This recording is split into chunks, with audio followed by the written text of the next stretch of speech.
A very good morning to all my dear students of class 8. This is the second class on the story. This is Jody's Fawn.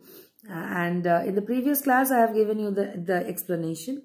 And in today's class, I will teach you the text thoroughly line by line. Okay. Now, the story is divided into 3 parts. Today, I will cover 2 parts, the first 2 parts. And tomorrow, I will be teaching you the third part of the story. So, let's see the book and follow my teaching. And sit with a pencil wherever you will find difficulty in understanding the meaning of any word, underline them and consult a dictionary. So, in the story, Jody's father has been bitten by a rattlesnake. He quickly kills a doe and uses its heart and liver to draw out the poison. Jody wonders what will happen to the little fawn left without a mother. Now the text will start. Jody allowed his thoughts to drift back to the fawn. He could not keep it out of his mind. He had held it in his dreams, in his arms. He slipped from the table and went to his father's bedside. Penny lay at rest. His eyes were open and clear, but the pupils were still dark and dilated. Jody said, "How are you feeling, Pa?" "Just fine, son. Old Death has gone thieving elsewhere. But wasn't it a close shave?" "I agree," Penny said. "I am proud of you, boy, the way you kept your head and did what you needed." So this is a conversation between the father and the son on the next morning, after they have overcome the crisis period. Now, but Jody's mind is constantly preoccupied with the thought that how the little fawn, who has become motherless, is living its life alone in the forest. Okay. Now, the father is praising Jody for being so matured and for handling the situation in such a calm manner. Okay. "Pa, yes, son. But do you recollect the doe and the fawn? I can never forget them. The poor doe saved me, that's certain. Pa, the fawn may be out there yet. It might be hungry and very scared." "I suppose so. Pa, I am a big boy now and don't need to drink milk. Why don't I go and see if I can find the fawn and bring it here and raise it?" Penny lay quiet, staring at the ceiling. "Boy, you have got me hemmed in. It won't take much to raise it, Pa. It will soon start eating leaves and acorns. You are smarter than boys of your age. We took its mother and it wasn't to blame. Surely it seems ungrateful to leave it to starve. Son, I can't say no to you. I never thought that I had lived to see another day." So now the boy has given the proposal to his father that he wants to try to bring back the fawn back to their house. And he's talking like a matured boy, and he's telling that it won't take long for the little fawn to grow, who will be able to eat the other vegetations like acorns and all, and sustain its life like that. So the father also became emotional, and the father is saying that how can I forget about the fawn? Because of its mother, I am alive today. So Jody made his father emotional and proposed and suggested his father that he wants to go back to the forest and bring back the fawn there. Let's see what happens. "Can I ride back with Melville and see if I can find it?" Melville is the forester. "Tell your ma I said you can go." He slided back to the table and sat down. His mother was pouring coffee for everyone. He said, "Ma, Pa says I can go bring back the fawn." She held the coffee pot in midair. "What fawn?" "The fawn belonging to the doe we killed. We used the doe's liver to draw out the poison and save Pa." She gasped. "Well, for pity's sake, Pa says it would be ungrateful to leave it to starve."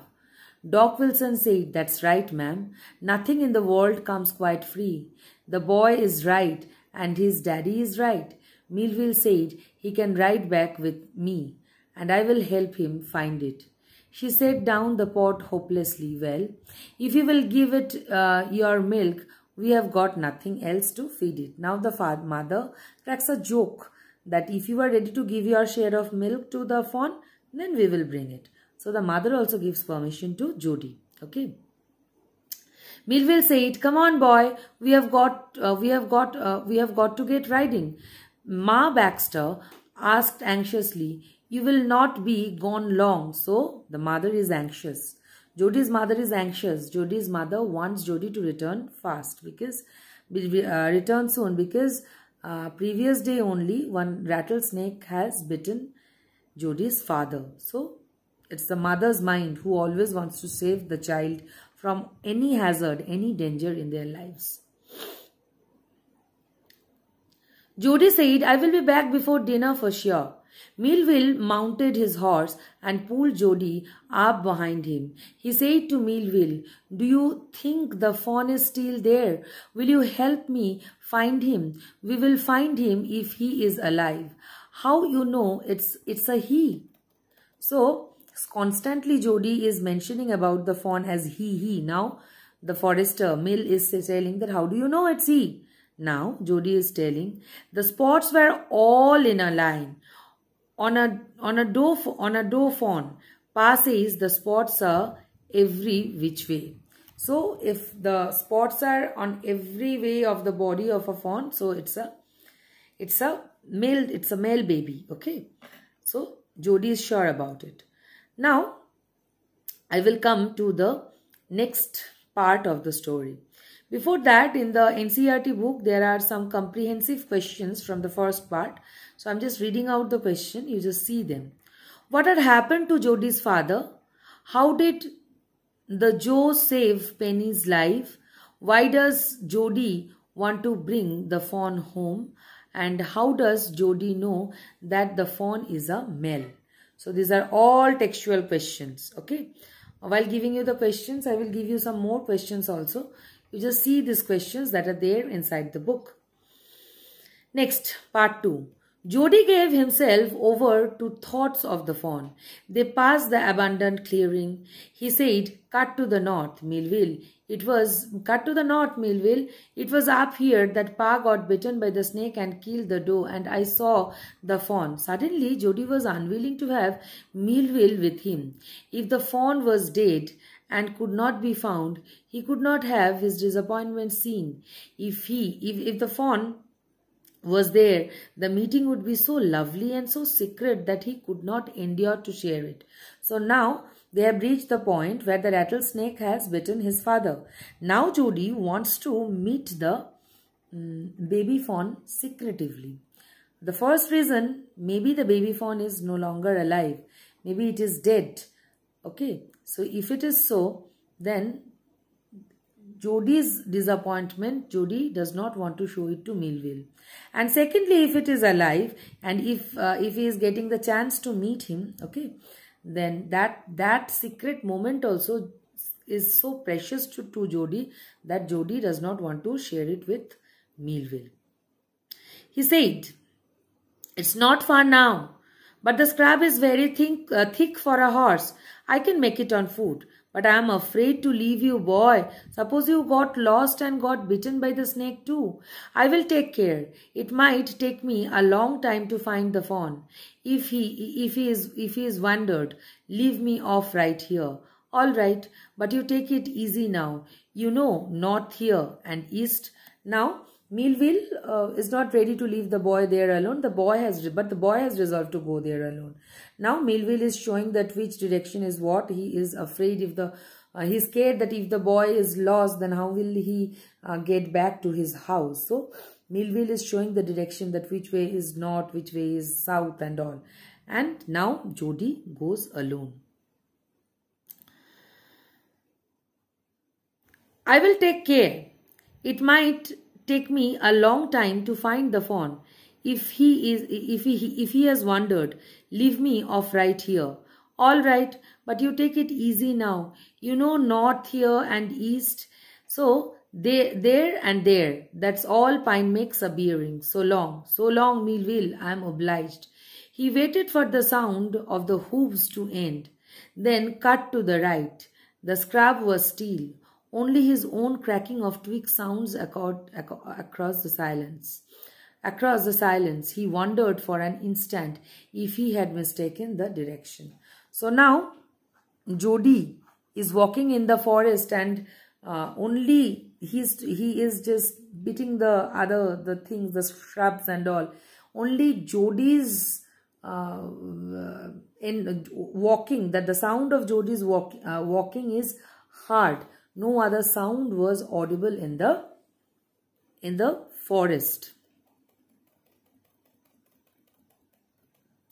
Then a buzzard rose in front of him and flapped into the air. He came into the clearing under the oaks. Buzzard sat in a circle round and carcasses of the doe.